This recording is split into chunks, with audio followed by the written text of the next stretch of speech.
Class 12th students, बेटा आगे का टॉपिक करा रहा हूँ मैं। Right hand thumb rule.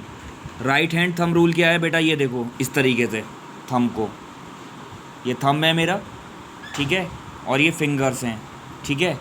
ये फिंगर्स कैसी हैं? एनसर्कल्ड हैं, ठीक है ना। और जो थंब है, थंब की डायरेक्शन कैसी है? ऊपर की तरफ है।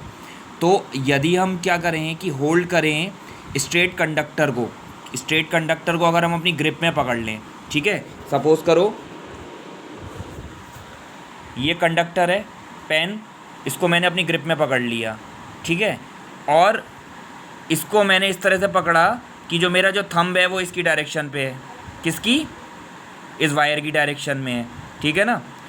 तो ये जो थंब है मेरा और ये जो मैंने पेन पकड़ रखा है, ये जो वायर है, ठीक है, इसकी डायरेक्शन किसकी डायरेक्शन होगी? करंट की डायरेक्शन। ये जो सीधी सीधी डायरेक्शन है ना ऊपर की तरफ, ये देखो ये करंट की डायरेक्शन है। थंब की डायरेक्शन और पेन की डायरेक्शन किसकी को दिखा रही है? करंट की डायरेक्शन को, ठीक है ना। और ये जो हमारी जो कर्ल ऑफ फिंगर्स है, यानी ये जो मुड़ी हुई जो फिंगर्स हैं, ये किसकी डायरेक्शन को दिखाएंगी?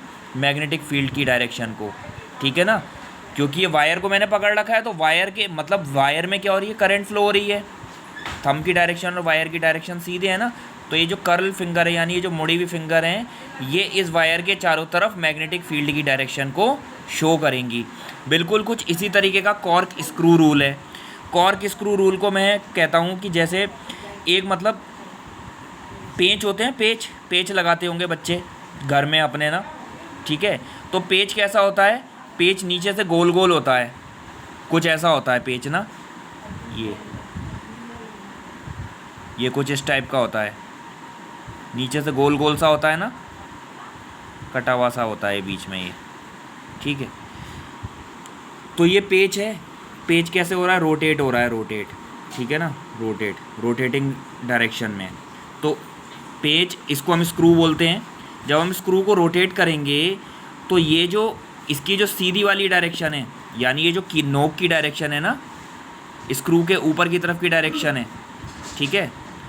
ये पेन की टिप की तरफ देखो, नीचे से ऊपर की तरफ, ये डायरेक्शन किसकी है? करंट की डायरेक्शन।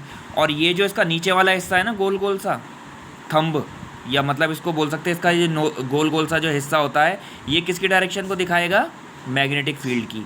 तो कहने का मतलब ये है कि जब किसी वायर में, किसी कंडक्टर में करंट फ्लो होती है, तो उस करंट की वजह से उसके चारों तरफ, उसके सराउंडिंग में क्या हो जाती है? मैग्नेटिक फील्ड जनरेट हो जाती है, ठीक है ना। ये दोनों के दोनों रूल्स सेम है, बट इनके कहने का तरीका थोड़ा सा डिफरेंट है। तो मतलब जब करंट फ्लो होगी किसी वायर में, तो उसके चारों तरफ जो है क्या हो जाएगी? मैग्नेटिक फील्ड जनरेट हो जाएगी। अब हम बात करते हैं मैग्नेटिक फील्ड, ठीक है। Magnetic field at the centre of a circular current loop. Magnetic field हम कैसे फाइंड करते हैं? हमने बायो सेवर्ट लॉ पढ़ा है, D B is equal to, या B is equal to total निकालने के लिए mu not upon 4 pi ideal sine theta upon are square होता है, ठीक है। अब मैंने क्या करा, एक सर्कुलर करंट लूप लिया है, ये सर्कुलर है करंट लूप, ठीक है। इसके सेंटर पर मुझे क्या निकालनी है? मैग्नेटिक फील्ड निकालनी है। सेंटर पे मुझे इसकी क्या निकालनी है? मैग्नेटिक फील्ड निकालनी है।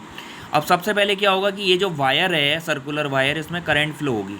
देखो करंट की फ्लो की डायरेक्शन कैसी है? ऐसी है, ठीक है।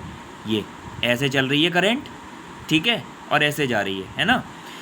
तो मुझे सेंटर पे क्या निकालनी है? मैग्नेटिक फील्ड निकालनी है। पहले मैं क्या करूँगा बेटा, मैंने जैसे बताया है कि पहले हम छोटे छोटे पार्ट्स लेते हैं। जिसका भी हमें कुछ भी निकालना होता है ना, पहले हम डिफ्रेंशिएशन करेंगे, पहले छोटे छोटे पार्ट्स करेंगे। ये वायर है, इसके हम छोटे पार्ट्स करेंगे, डीएल, स्मॉल क्या करेंगे? इसके हम करंट एलिमेंट्स लेंगे, ठीक है। और फिर इन एलिमेंट्स की हम एक पर्टिकुलर एलिमेंट की वैल्यू निकालेंगे। इसी तरह से बाकी सभी एलिमेंट्स का हम क्या कर देंगे? इंटीग्रेशन कर देंगे, सम ऑफ कर देंगे। तो we have to consider a circular loop of wire of radius r, जिसकी त्रिज्या या रेडियस क्या है? स्मॉल आर है, ठीक है, ये स्मॉल आर है। और इसके अंदर जो करंट है वो आई है। हमें क्या कैलकुलेट करना है? मैग्नेटिक फील्ड कैलकुलेट करना है सेंटर पर। तब हम ये जो एंटायर जो लूप है इसको डिवाइडेड कर देंगे large number of small current elements. हम छोटे छोटे एलिमेंट्स में इसको क्या कर देंगे? डिवाइड कर देंगे, ठीक है। पहले फिर हम छोटे छोटे एलिमेंट्स में डिवाइड करके, एक जैसे एलिमेंट्स में डिवाइड करके हम एक पर्टिकुलर एलिमेंट का मैग्नेटिक फील्ड निकालेंगे। फिर उस पर्टिकुलर एलिमेंट का मैग्नेटिक फील्ड निकाल के हम क्या करेंगे, उसका इंटीग्रेशन कर देंगे, तो पूरे सर्कुलर वायर का क्या आ जाएगा, मैग्नेटिक फील्ड आ जाएगा। ठीक है। Now we have to do this. Consider a current element, हमने करेंट एलिमेंट लिया है डीएल वेक्टर, ठीक है, लूप में तब हम क्या लगाएंगे, बायो-सेवर्ट लॉ लगाएंगे। Magnetic field at the centre O, तब सेंटर ओ पे मैग्नेटिक फील्ड क्या होगी इस एलिमेंट की, पहले हम वेक्टर नोटेशन में ले रहे हैं, d B vector is equal to mu not upon 4 I D L vector into r vector upon r cube. ये मैंने डी एल वेक्टर इंटू नहीं है बेटा, ये क्रॉस है, ठीक है, ये क्रॉस प्रोडक्ट है, यानी कि ये किसके बीच में क्रॉस प्रोडक्ट है, D L vector cross R vector. तो इसका मतलब क्या होता है, mod of D L vector यानी D L into R sine theta N cap, तो एन कैप यहाँ पे यूनिट वेक्टर होगा आर कैप, ठीक है, अपॉन आर क्यूब। इसको मैं वेक्टर नोटेशन में ऐसे लिख सकता हूँ, ये वेक्टर प्रोडक्ट है, not multiply, it's a cross product और vector product. You have to learn this topic in your class 11th physics book chapter number 4 motion in a plane, that vector notation, that we have to take two vectors a vector and b vector is equal to mod of a vector mod of b vector sin theta n cap. So n vector is the unit vector, so we have to do this in vector notation. Now what we have to do, हमने क्या करा है, इसमें small छोटे छोटे elements लिए हैं, पहले मैंने इसको वेक्टर नोटेशन में लिख दिया। अब मैं बात करता हूँ आगे कि जो फील्ड है वो पॉइंट ओ पे हमें जो है फील्ड हमें इसकी निकालनी है, वो कैसी है, नॉर्मली है into the plane of paper, यानी प्लेन ऑफ पेपर में कैसे है, 90 डिग्री के एंगल पे है, ठीक है। तो इसको हमने किससे दिखाया है, एनसर्कल्ड क्रॉस से दिखाया है, ठीक है। तो यानी कि जो डीएल वेक्टर है, जो करंट एलिमेंट है, वो परपेंडिकुलर है किसके, रेडियस वेक्टर के। तो जब परपेंडिकुलर है तो means theta is equal to 90 degree, तो D B is equal to mu not upon 4 I D L sine 90 upon are square, ठीक है। साइन 90 की वैल्यू कितनी होती है, 1 होती है, तो mu not I upon 4 D L upon are square. अब मैंने बताया था कि हमने छोटे छोटे पार्ट्स लिए, उसकी हमने एक पार्ट ले लिया पर्टिकुलर, उसका मैंने करंट एलिमेंट का मैग्नेटिक फील्ड निकाल दिया। अब मैं टोटल मैग्नेटिक फील्ड निकालूंगा, तो टोटल मैग्नेटिक फील्ड निकालने के लिए मैं क्या करूँगा, इंटीग्रेशन कर दूंगा। तो b is equal to integration D B integration mu not I upon 4 D L upon are square.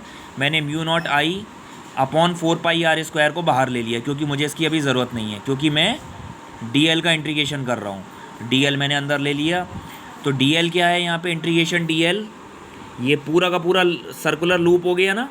तो ये पूरा सर्कुलर लूप क्या है, that is the circumference of a circle whose value is 2 r. तो 2 are मैंने value रख दी, पाई से pi cancel हो गया, 2 से ये 4 2 टाइम्स कट गया, तो mu not I upon 2 R आ गया। अब अगर ये जो कॉइल है जिसमें एन टर्न्स है, तो B is equal to mu naught N I upon 2a। मैंने आर की जगह पे ए ले लिया है, मैं ए की जगह पे आर भी ले सकता हूँ, ठीक है। So you have to done this is the most important topic for your board examinations.